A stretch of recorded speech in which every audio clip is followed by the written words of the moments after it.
What do you want in life? What's my purpose in life? Why am I here? What do I love? What am I passionate about?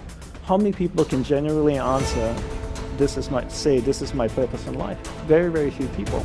Once you're clear with your purpose, you know what to concentrate on, and you know what to direct your finite amount of energy towards. If you're conditioned, it's because you have allowed yourself to become that. And if we've conditioned ourselves to believe certain kinds of things, and one of the things that we kind of believe and hang on to and live with is this whole idea that all of the things that happened to me in my past are what are keeping me from doing what I'd like to do today. So we hang on to these things and we fill ourselves with blame. You have some options. Here you are exploring the variety of your environment and coming into alignment with who you really are, and then allowing all of that to flow through you too. So in every moment in time, you have the option of focusing in a way that increases and enhances your alignment and your joy, which causes you to resonate with everything you put into your vortex, or something else.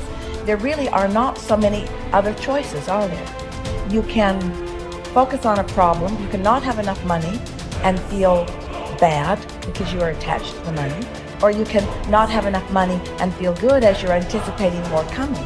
But the consequence or the circumstance of the money does not need to dictate to you how you feel. That is the problem with getting attached to something that you can't control, is that it leaves you like a puppet with no strings.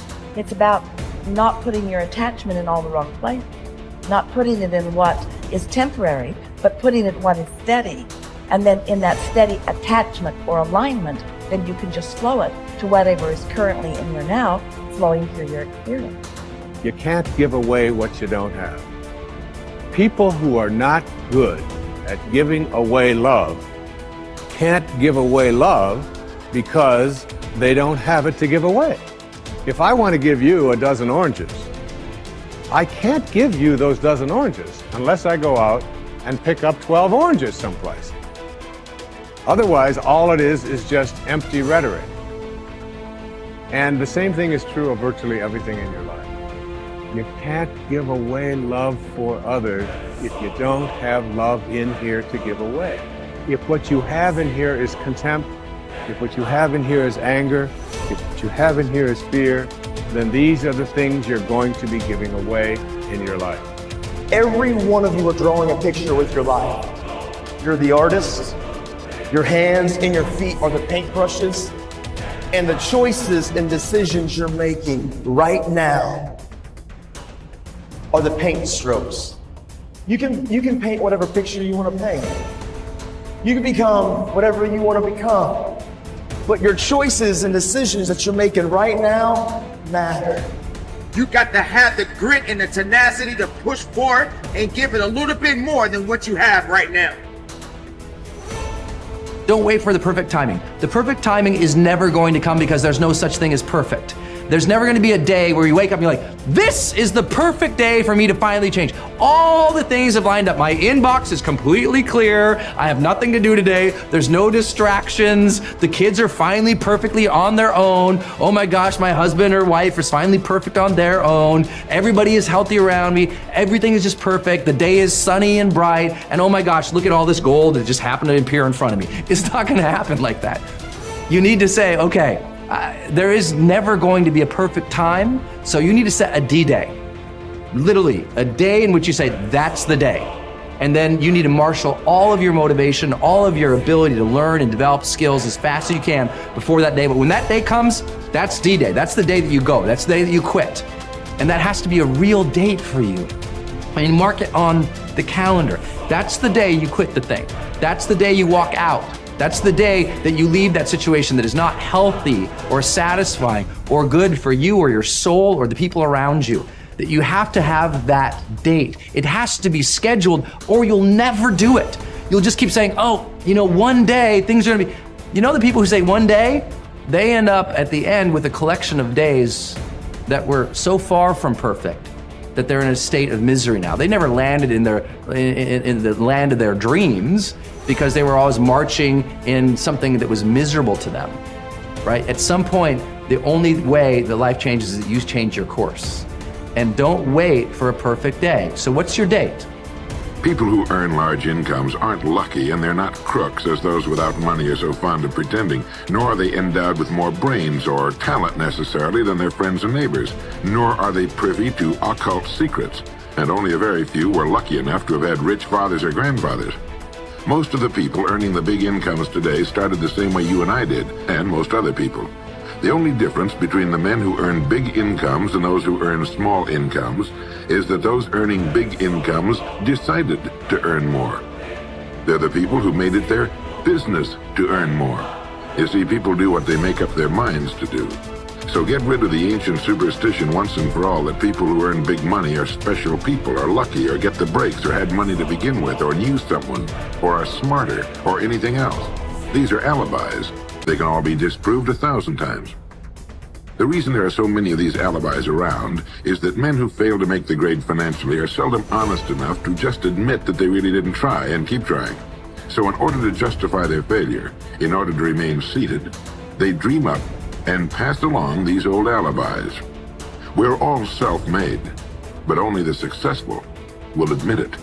The commitments we make to ourselves and to others, and our integrity to those commitments, is the essence and clearest manifestation of our proactivity. It is also the essence of our growth through our human endowments of self-awareness and conscience. We become conscious of areas of weakness, areas for improvement, areas of talent that could be developed, areas that need to be changed or eliminated from our lives. Then, as we recognize and use our imagination and independent will to act on that awareness, making promises, setting goals, and being true to them, we build the strength of character, the being that makes possible every other positive thing in our lives. It is here that we find two ways to put ourselves in control of our lives immediately. We can make a promise and keep it, or we can set a goal and work to achieve it. As we make and keep commitments, even small commitments, we begin to establish an inner integrity that gives us the awareness of self-control and the courage and strength to accept more of the responsibility for our own life. By making and keeping promises to ourselves and others, little by little, our honor becomes greater than our mood. The power to make and keep commitments to ourselves is the essence of developing the basic habits of effectiveness. Knowledge, skill, and desire are all within our control.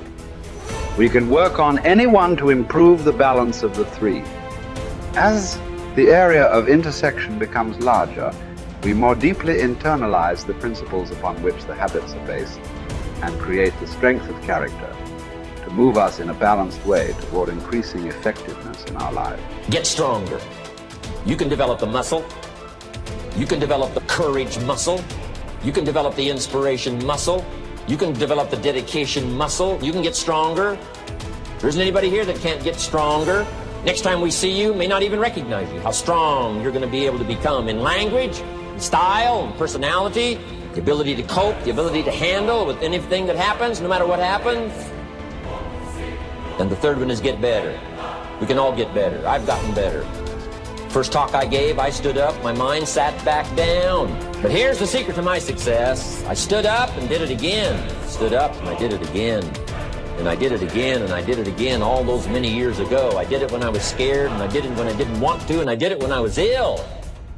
And I did it when it didn't work well, and I did it when they didn't appreciate it, and I didn't a lot of times when I didn't know much what I was doing. I just did it anyway.